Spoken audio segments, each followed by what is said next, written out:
Hello guys, तर स्वागत आहे तुमचं आपल्या या यूट्यूब चॅनलवरती. मित्रांनो, चॅनलवर नवीन असाल तर चॅनलला सबस्क्राईब नक्की करा आणि अशाच नवनवीन अपडेट्स आपल्या चॅनलवरती पाहत राहा. चला तर मग आपण पाहूयात लपंडाव या सिरियलचा आजचा रिव्ह्यू. तर मित्रांनो, आता इथे गौतम जो आहे तो कबीर आणि सखीला हेच सांगत असतो की मी काल स्वतः मनस्विनीला मार्केटमध्ये पाहिलं आहे आणि तेही गजरा खरेदी करताना. त्यावेळी आता कबीर जो आहे तो बोलतो की काय, गजरा खरेदी करताना? तर आता कबीरला आणि सखीला खूप मोठा धक्का बसलेला आहे की मनस्विनीने स्वतः गजरा खरेदी केला. त्यावेळी आता इथे ही जी सखी आहे ती बोलते की शक्यच नाही, मनस्विनी गजरा लावतच नाही आहे, मग खरेदी करण्याचा विषयच येत नाही. तर आता कबीरही तेच बोलतो की हो काका, जर ती तो गजरा लावतच नाही आहे मग तू तो गजरा घेऊन करणार तरी काय ना. तर त्यावेळी गौतम जो आहे तो बोलतो की अरे हां, मी माझ्या स्वतःच्या डोळ्यांनी पाहिलं आहे आणि म्हणूनच सांगतो आहे ना. तर त्यावेळी आता इथे गौतम गौतम जे काही सांगत असतो त्यावरती कोणाचाच विश्वास बसत नाही. त्याचनंतर आता हे जे काही परशू काका आहेत ते सांगू लागतात की मीही काल मनस्विनीला कॅबमधून येताना पाहिलं आहे. तर आता इथे या परशू काकाने हे सांगितल्यानंतर कबीर तर आश्चर्यचकितच होतो की आता नक्की ह्या तेजस्विनी कामत कुठे गेल्या असतील, जे की यांना कॅबने यावं लागलं. तर आता इथे सखी बोलते की काय, म्हणजे ही मनस्विनी कॅबने आली? नाही, हे शक्यच नाही आहे. खरं तर मनस्विनीला स्वतःला ड्रायव्हिंग येते आणि ती स्वतः कार चालवत येते, मग तिला कॅबने यायची काय गरज आहे सांगा मला. त्यावेळी आता इकडे हा विचार करत असतानाच इकडे आता कबीर गप्प बसलेला असतो. कबीर बोलतो की नाही नाही, शक्यच नाही आहे, मला नाही वाटत की ती कॅबने आली असावी. तर त्यावेळी आता परशुजी काका आहेत ते बोलतात की नाही, पण मी माझ्या स्वतःच्या डोळ्यांनी तिला कॅबमधून उतरताना आणि घरामध्ये येताना पाहिलेलं आहे. त्यावेळी सखी जी आहे ती बोलते की पण काका, तुला तर चांगलंच माहिती आहे की मनस्विनीला ड्रायव्हिंग करता येते, मग ती अशी कॅबने का येईल? तर आता ते बोलतात की ते मला काही माहिती नाही आहे, पण मी तिला माझ्या डोळ्यांनी पाहिलेलं आहे.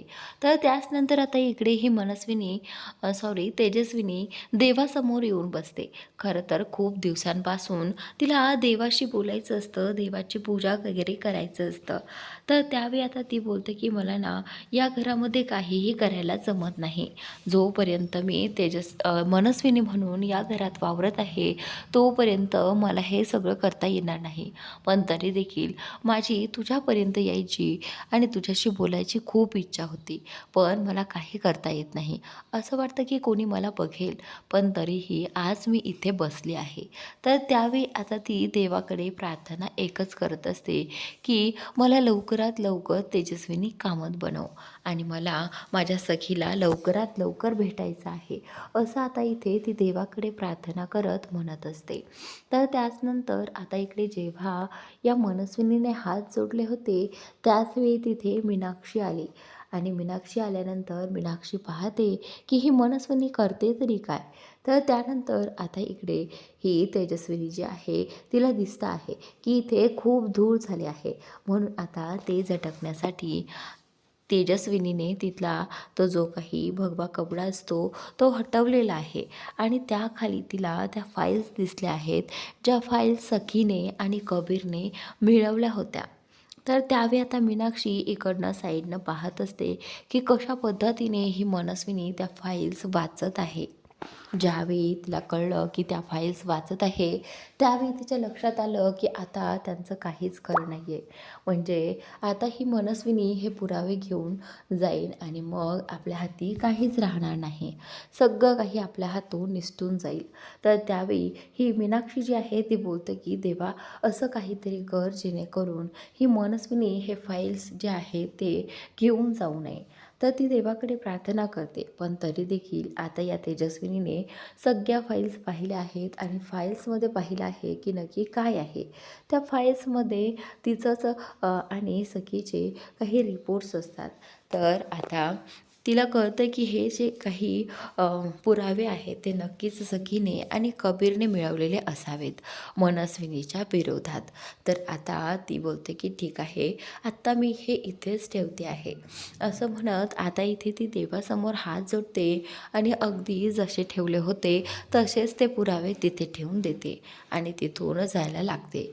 इकडे आता मीनाक्षी देवाकडे आली आहे आणि तिने पाहिलं आहे की देवासमोर ते पुरावे तसेच आहेत. असं म्हटल्यानंतर आता ही जी मीनाक्षी आहे ती बोलते की आता हे सगळं ना सखीला सांगायला हवं, जेणेकरून सखी जी आहे तिला हे सगळं कळेल. तर आता इकडे सखी, कबीर, गौतम आणि परशू काका सगळेजण बोलत असतात. सगळ्यांचं ह्याच प्रकरणावरती डिस्कशन चाललं असतं की ही मनस्विनी नाही आहे, ही दुसरीच कुठली तरी बाई आहे असं सगळ्यांना वाटत असतं. पण कबीरला काहीही करून हे पटवून द्यायचं असतं की नाही, ही मनस्विनीच नाही आहे. तर आता कबीर बोलतो की हे पहा, मला ना असं वाटतं की तिने तुम्हाला तुमची दिशाभूल करण्यासाठी हे सगळं केलं असावं. तर तेवढ्यातच मीनाक्षी तिथे येते.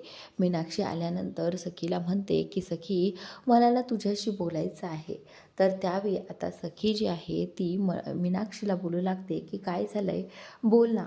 त्यावेळी आता ही मीनाक्षी सखीला सांगू लागते की सखी, तुला माहिती आहे का, आपल्या घरामध्ये जी बाई आहे ना ती मनस्विनी नाही आहे. तुला माहिती आहे तिने काय केले आज? ती आज चक्क देवासमोर बसली होती आणि हात जोडून देवाकडे प्रार्थना काहीतरी करत होती. तर आता हे ऐकल्यानंतर तर तिला खूप मोठा आश्चर्याचा धक्काच बसतो. ती बोलू लागते की काय, मनस्विनी देवासमोर बसली होती? त्यावेळी आता मीनाक्षी बोलते की हो, आणि मेन गोष्ट म्हणजे तुला सांगायची राहूनच गेली. मीनाक्षीने आपण ठेवलेले जे काही पुरावे होते ते सगळे पाहिले आहेत. अगदी देवघराच्या समोर तिने सगळ्या फाईल्स वाचल्या आहेत.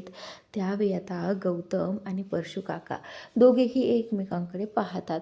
त्यावेळी सखी जी आहे ती बोलते की काय, आपण त्या फाईल्स तिथे कधी ठेवल्यात? म्हणजे आपलं ठरलं होतं ना की त्या फाईल्स मनस्विनीच्या रूममध्ये ठेवायच्या त्या, पण मग तिथे कोणी ठेवल्या? असं म्हणतात आता इकडे कबीर आणि बाकी सगळेजण एकमेकांकडे पाहू लागतात. तर आता हा जो परशू काका आहे ना तो बोलू लागतो की हे बघ सखी, आत्ता तर ना या फाईल्सचं आपलं काम महत्त्वाचं आहे, त्यामुळे आपण पाहिलं पाहिजे की त्या फाईल्स आहेत की नाहीत, ते पुरावे आहेत की नाहीत. हे आपण नंतर बोलूयात की हे आपलं कधी ठरलं ते. तर आता सखीचं हे म्हणणं असतं की हे पुरावे मी तुम्हाला मनस्विनीच्या रूममध्ये लपवायला सांगितले होते, मग तुम्ही हे पुरावे देवघरामध्ये का लपवले? तर आता परशू काकांच्या म्हणण्यानुसार तिचं उत्तर जे आहे ते तिला नंतर मिळणार होतं. आणि आता ते सगळेजण खाली ते फाईल्स आहे की नाही ते पाहण्यासाठी आलेले असतात देवघरापाशी. तर आता आल्यानंतर सखी ते फाईल्स आहे की नाही ते चेक करू लागते, पण ती एकही फाईल तिथे नसते. तर आता हे पाहून सखीला खूप राग आलेला आहे मनस्विनीवरती. कशी मनस्विनी आहे ही, जिथे तिथे कशी काय जाते, असं तिचं झालेलं असतं. तर त्यावेळी आता इथे सखी बोलते की आता काय करणार आहोत, एवढ्या मेहनतीने आपण ते पुरावे उभे केले होते, पण आता थोड्या ह्याच्यासाठी आपल्या हातून ते पुरावे निसटून गेले. तर त्यावेळी आता इथे कबीर जो आहे तो बोलतो की मी सांगितलं होतं, मी म्हटलं होतं तुम्हाला की ही मनस्विनी जी आहे ना ती मनस्विनीच आहे.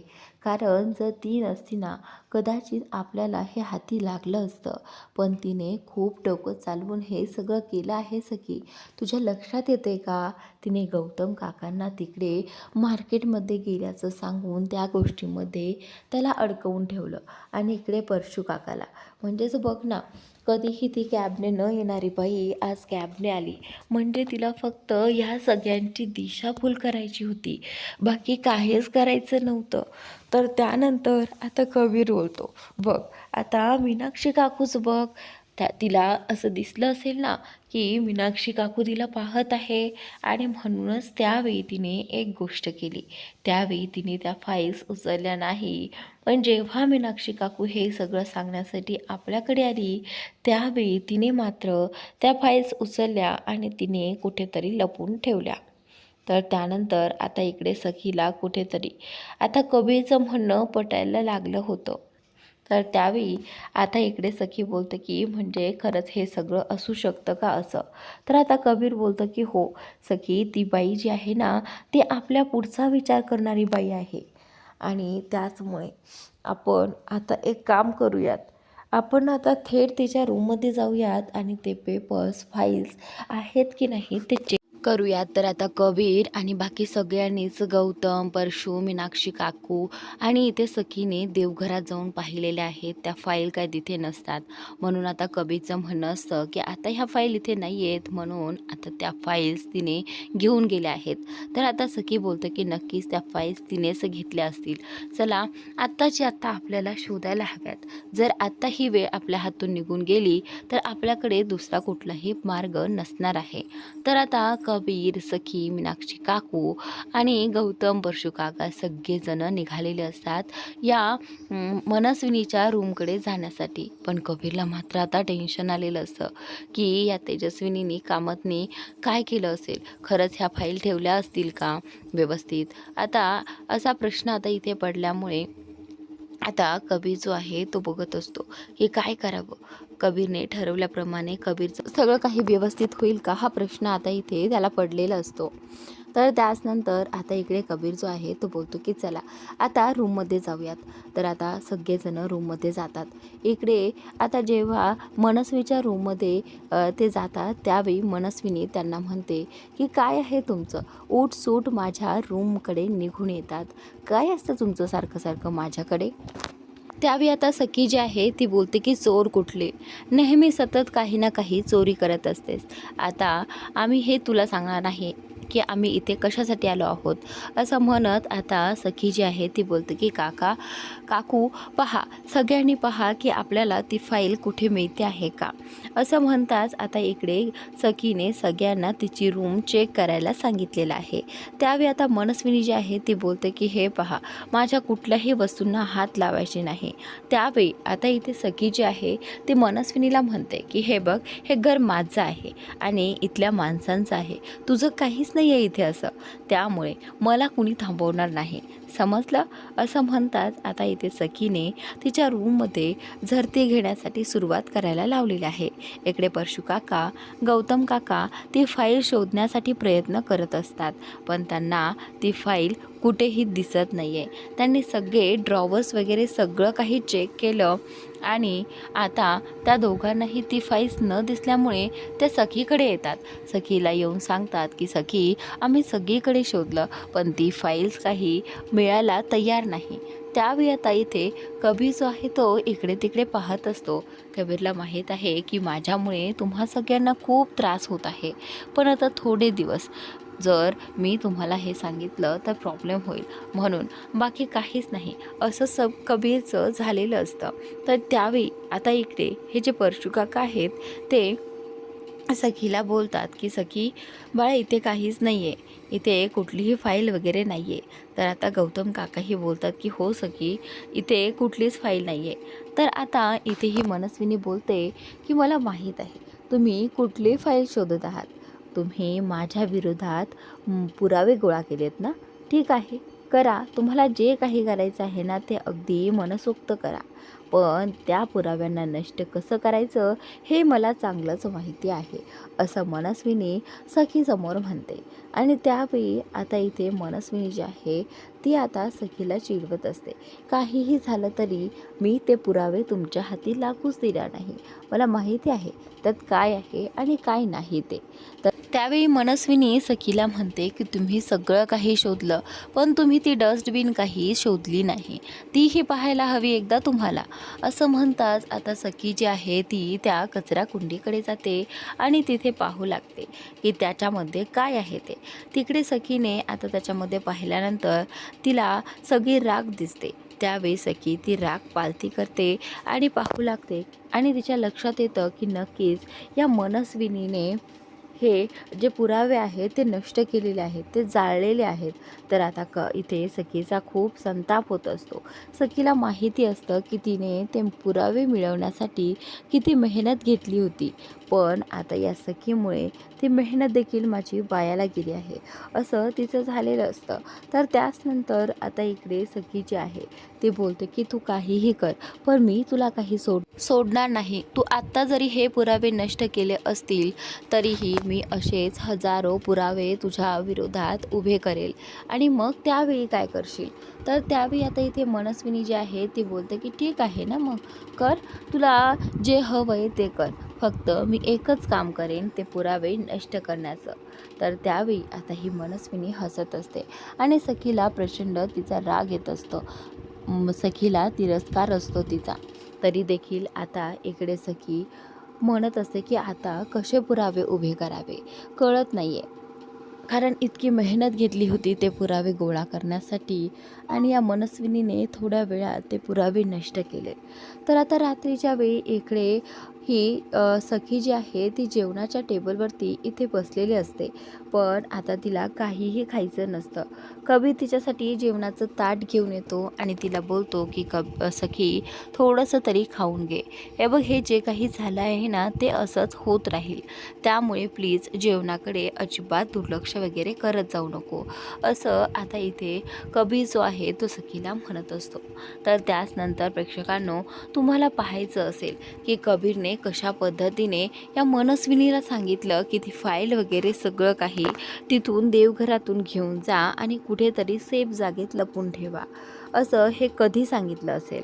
तर प्रेक्षकांनो, ज्यावेळी ह्या सखी बाकीचे काका काकू सगळेजण बाहेर पडले, त्यावेळी कबीर थोडा वेळ आत थांबला होता आणि त्याचवेळी त्याने इथे या मनस्विनीला फोन करून सांगितलं की लवकरात लवकर जाऊन ती फाईल घेऊन या, कारण या सगळ्यांना तुमच्यावरती डाऊट आलेला आहे. असं म्हणताच आता इकडे हे जी तेजस्विनी आहे ती लगेचच जाते देवघराकडे आणि त्या फाईल्स घेऊन परत येते. पण आता ती डोकं चालवते की ह्या फाईल कुठे ठेवल्या पाहिजे. म्हणूनच आता ती सखीच्या आणि कबीरच्या रूममध्ये येते आणि तिथेच एका ड्रॉवरमध्ये त्या फाईल्स ठेवते. त्या फाईल्स आता तिने सेफ जागी ठेवलेल्या असतात. आता तिथून ती स्वतःच्या रूममध्ये जाऊन बसते. तिला माहिती असतं की आता सखी, कबीर आणि बाकी सगळेजण तिच्या रूममध्ये येणार असतात. तर त्यावेळी आता इकडे आल्यानंतर पहिले सगळ्यात आधी तिने कोणाला संशय येऊ नये म्हणून तिथलाच एक कागद जो आहे तो तिथे डस्टबिनमध्ये जाळला, जेणेकरून कोणालाही वाटेल की तेच पेपर जाळले आहेत. तर आता असं केल्यानंतर ही तेजस्विनी जी आहे ती स्वतः तिथे बसून राहिलेली होती. इकडे आता कबीर जो आहे तो बोलतो की सॉरी सखी, हे सगळं ना माझ्यामुळे झालं आहे. मला माहीत आहे तुला या सगळ्याचा खूप त्रास होतो. कबीरने सगळं काही घडल्याप्रमाणे इथे आता स्वतःच्या मनात हे केलं होतं, रिपीट केलं होतं की कशा पद्धतीने त्याने मनस्विनीला सांगून त्या फाईल्स नीट ठेवायला सांगितल्या होत्या. तर आता कबीरला सखीचा असा पडलेला चेहरा अजिबात पाहवत नाही आणि ती खूप चिंतेत असते.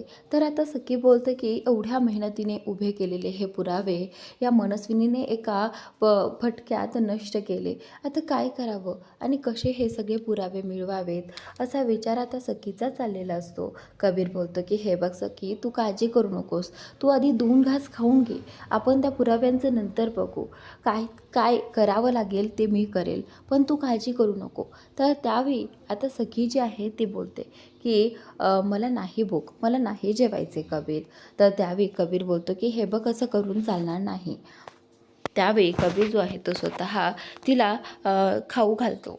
तर मित्रांनो, आता पुढील भागात इकडे सखी ऑफिसमध्ये आलेली आहे आणि ऑफिसमध्ये आल्यानंतर तिथे त्या पिऊनला वगैरे या सगळ्यांना विचारत असते की तुम्ही काल सरकारमध्ये काही बदल पाहिला का? म्हणजे काल जेव्हा सरकार ऑफिसला आली होती त्यावेळी तुम्हाला तिच्यामध्ये काहीतरी बदल जाणवला का? त्यावेळी आता तो पिऊन जो आहे तो बोलू लागतो की हो, त्यांच्यामध्ये आम्हाला खूप फरक जाणवला. तुम्हाला माहिती आहे का, त्या राघव सरांबद्दल विचारत होत्या आणि त्यांनी राघव सरांचा फोटो देखील त्यांच्याकडे होता. तर त्यावेळी आता इथे ही जी सखी आहे ती बोलते की नक्की हिच्यामध्ये काहीतरी वेगळं आहे आणि मला ते शोधून काढायला हवं. नक्की ही मनस्विनी आहे की कोण? हा प्रश्न आता इथे तिला सतावत असतो ना, त्याचमुळे आता सखीच्या डोक्यात एक प्लॅन आलेला असतो आणि ती बोलत असते की आता कबीर, मला ही मनस्विनी आहे की तेजस्विनी हे कळण्यापासून कोणीही थांबवू शकत नाही. तर आता इथे कबीरला कळत नसतं की सखी नक्की काय करणार आहे, की त्यावरून तिला कळणार आहे की ही मनस्विनी आहे की दुसरीच कोणीतरी आहे. तर आता कबीर विचार करतो की काय करेल सखी, काय करणार आहे, सखीच्या डोक्यात नक्की काय चालू आहे हे मी तिला विचारायला हवं, असं आता कबीर म्हणतो. तर मित्रांनो, आजचा भाग इथे संपतोय.